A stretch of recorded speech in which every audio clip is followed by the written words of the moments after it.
សួស្តីបងប្អូនប្រិយមិត្តនៅក្នុងបណ្ដាញសង្គម Facebook ក៏ដូចជាបងប្អូនប្រិយមិត្តនៅក្នុងបណ្ដាញសង្គម TikTok តាមការសន្យាវិលមកជួបគ្នាសារជាថ្មីនៅរឿងរ៉ាវអាចកំបាំងរបស់ប្អូនស្រីម្នាក់ដែលបានរៀបរាប់ចូលមកក្នុង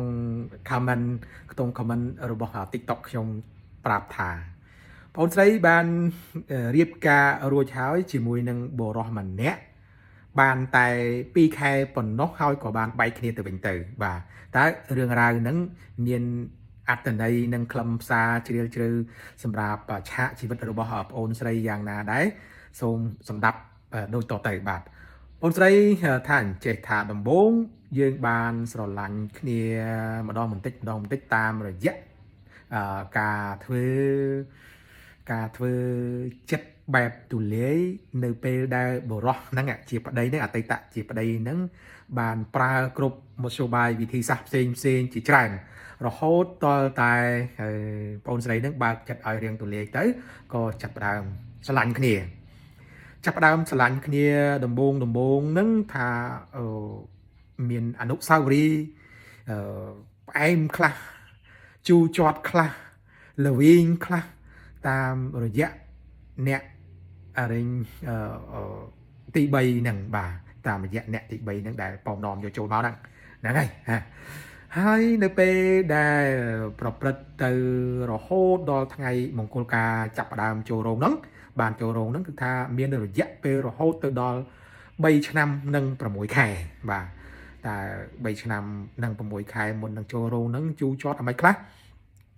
អនុស្សាវរីយ៍បានដើរលេងជាមួយគ្នាថតរូបជាមួយគ្នាញ៉ាំស៊ីចុកផឹកជាមួយគ្នាណាគេហើយក៏មានពេលខ្លះហ្នឹងក៏យើងខឹងគ្នាណាហើយក៏លួងគ្នាទៅវិញទៅមកអញ្ចឹងទៅអញ្ចឹងរហូតដល់ចុងក្រោយគឺថាឪពុកម្ដាយទាំងសងខាងបានអនុញ្ញាតឲ្យអ្នកទាំងពីរចូល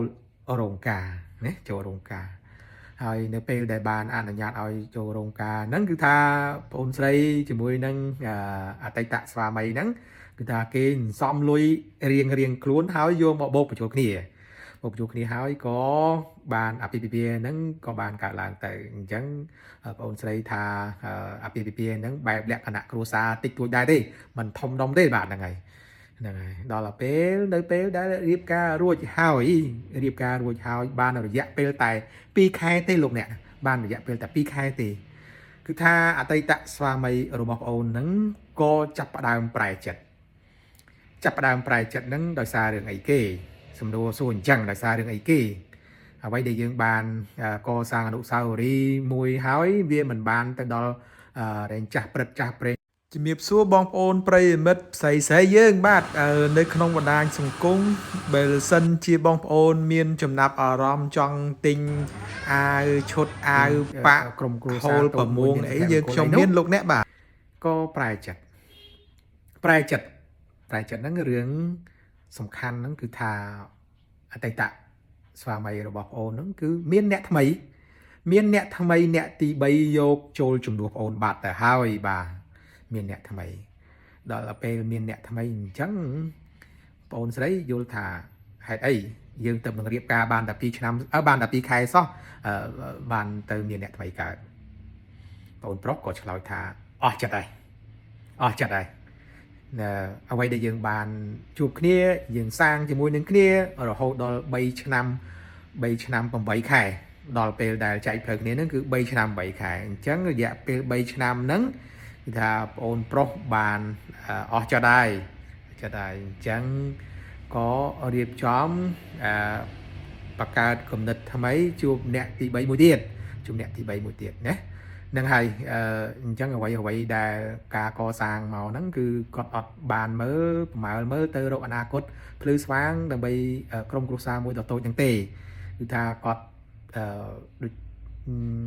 ចង់និយាយថាម៉េចលោកអ្នកថាអស់ចិត្តអញ្ចឹងស៊ីនំដែលណាស៊ីនំដែលគេចង់ស៊ីនំថ្មីគេចង់ហូបសម្លថ្មីហូបសម្លចាស់ដែលអញ្ចឹងវាជូរវាអីអញ្ចឹងដែរណាដល់ពេលអញ្ចឹងហើយបងអូនស្រីក៏ចាប់បានរឿងនឹងហើយយើងជជែកគ្នាដល់ទីបញ្ចប់ចុងក្រោយហ្នឹងគឺថាចែកផ្លូវគ្នារៀងខ្លួនបាទអ អរគុណច្រើនចំពោះបងប្អូនប្រិយមិត្តលោកអ្នកដែលបានតាមដានស្ដាប់ខ្ញុំអត្ថាធិប្បាយគឺអ្វីដែលកសាង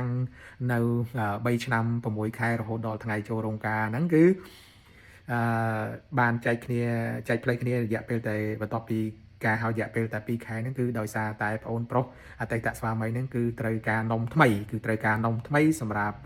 ជាបង្អែមឆៃលាងមាត់បន្តទៀតទេណាបាទហ្នឹងហើយអរគុណច្រើនចំពោះបងប្អូនប្រិយមិត្តដែលបានតាមដានទស្សនាហើយក៏សូមឲ្យបងប្អូនជួយ copy repost ឬមួយក៏ share ឲ្យបានច្រើនដើម្បីឲ្យជា